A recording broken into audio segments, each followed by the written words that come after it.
Welcome back to the channel. Today we have the tyres on the wheels and we'll get them on the car. I've finished trimming the edges, ground everything back, sanded it, scotch brighted the back of the side skirt and painted them black. So obviously yesterday I had them fit up. They needed a little bit of adjustment, but nothing too major, so I've given them a bit of a tweak. They're still going to need, you know, a bit of work lining them up, but those are there, so I'm going to get those back on the car and then we can get them bonded.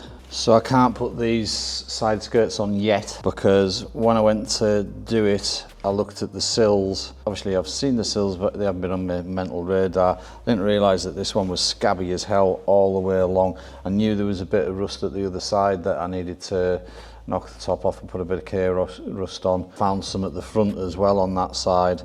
So at the minute it's all been wire wheeled off and it's sitting with some K-rust on it, and then I'll get some matte black on it. Obviously the K-rust acts like a primer, and then I'll get some matte black on it when it's dry, so I'm done what it needs to do. So I need to find something else to do now, but there's plenty. So I've already started on this, knocking the sealer back. See, the rubber sits a little bit high as well, so it creates this little step. So what I'm doing there, I'm actually taking the lip of the rubber back down to the sealer, so just so we get a nicer join along there. Been in there, I'll show you what I've been using in a minute. Right. I don't know what, that thing there, stick it in there, it's nice and controllable.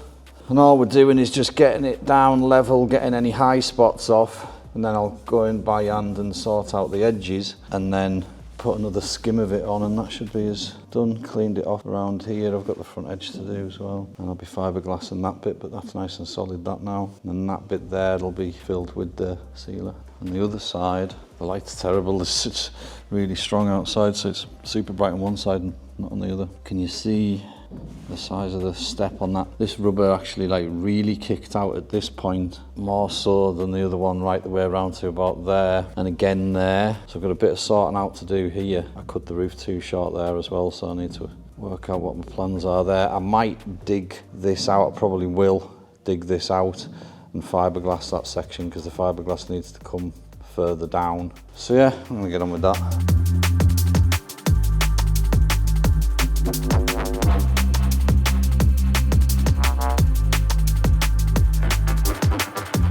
Get that bit off, but there you go. You can see where it's at now. A lot smoother if I was pointing it in the right place. No big edge. A couple of little tweaks and then I'll be able to go over that with another skim and it'll look mint.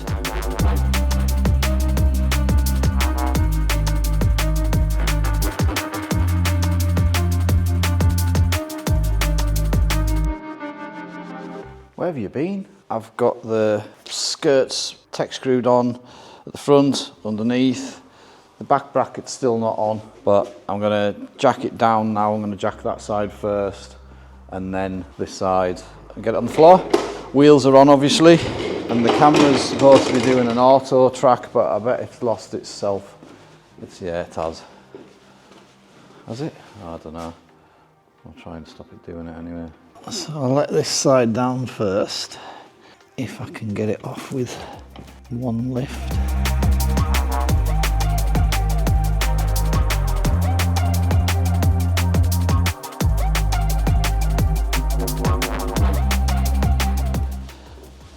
Maybe the handbrake seized on a little bit. Anyway, have a look at this. Yeehaw!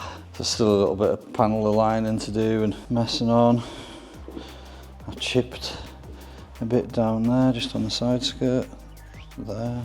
The clam needs to come forward a little bit, and it's a little bit high at the back at the minute, the clam. So it's not going to need too fat of spacers, but you can see now properly when it's pretty wild. It will settle down a little bit, but holy moly, that's some flipping arch clearance, isn't it? Yeah, I think we should just take cut his springs in half.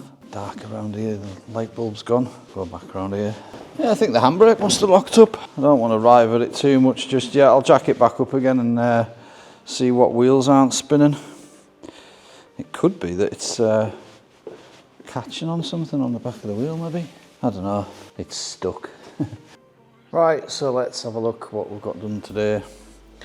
Obviously we've got the wheels on.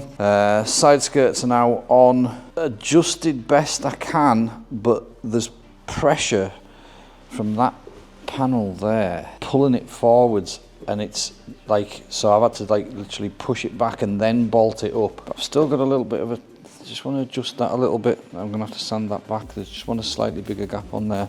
It just goes tight a little bit of tweaking on these to do as well. My chip to sort out there. It's fixed right around the front now and underneath. Just got the little bracket in here to do, and then seal them. Need to move the clam over a little bit. This window's now staying in, so I can repair what I've done there. And it's a bit dark on this side, but same story. Let's see where I got to with.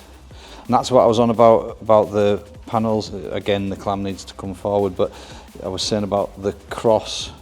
Like all these sections meeting as a cross, I want that to line up properly, but you can see there I've got that pretty much blended in now. Just put a bit of K-rust on there because I'd ground it back to the metal. Same on here. Across the front of the window I've sanded that back, so that will get another run of sealer along it. That's nice and neat. And then again worked it round here. I've took the little lumps off where the joins are, so you can get rid of them. So the outer rubber's all like fully rubbed back now. Took the edge off there. That's the cable for the lights poking through the vent. I still need to sort something out with this carry on here, because the mesh is attached to the clam. There's nothing holding the mesh on that side, so it's got like a rough cut edge.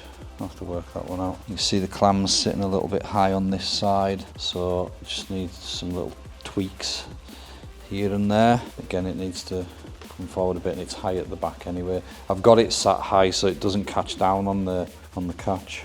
Just an extra pain in the arse having to up the door and undo the catch. So yeah, that's where we're at. The rear inner arches are out at the minute because they were catching on the lip, so they take a bit of tweaking just to make sure that they clear it all right. Nice to have it back down on its wheels though. Be even better if it was rolling. But yeah, another chunk of progress. I've got a couple of days of tattooing now, so I might get out in the afternoons. We'll see. But if not, that might be a video. Thanks to Ticket the State of me. I've been crawling about underneath that thing, grinding off the pin surface rust all the way along it and that. Oh, I've done that as well and sprayed the sills black.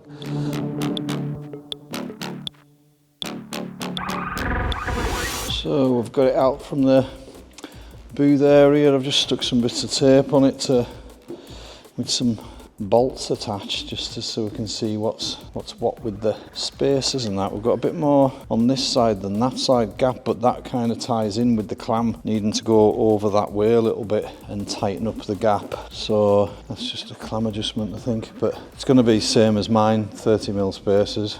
And height wise, I mean, I don't know, I don't think it looks too bad, the height it is, to be honest with you.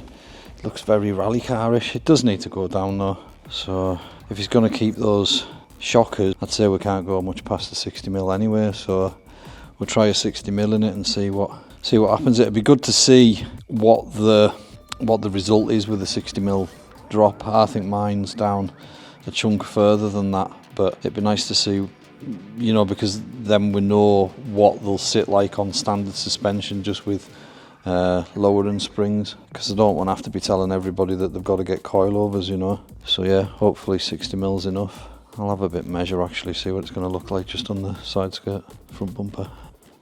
So I've just moved those so we can see where 60mm would be. So the side skirt would be down to there, that arch would be down to there, rear arch would be down to there. I'd say it's not that far off mine. If that's where 60's at, I'd say maybe mine's 70 to 80. I feel mine's a little bit lower than that, but I think 60 will be enough, you know. What do you think? It's still going to have a lot of arch clearance, but it's always gonna. I mean, if those wheels were, the wheels definitely need spaced, but even if those were just spaced, that would look like it was about to attack a forest, you know. Looks like rally cars of today, you know, the massive suspension travel on them. Be interesting to see if we put the spacers on. Definitely needs 30mm spacers, but if we put the spacers on before we do the shockers, be interesting to see what what it sits like then without it being lowered. And like I say, it does look high, but just interesting to see. I'm not saying like that you would leave it like that, but it really does look like it could attack a forest rally at the minute though, doesn't it?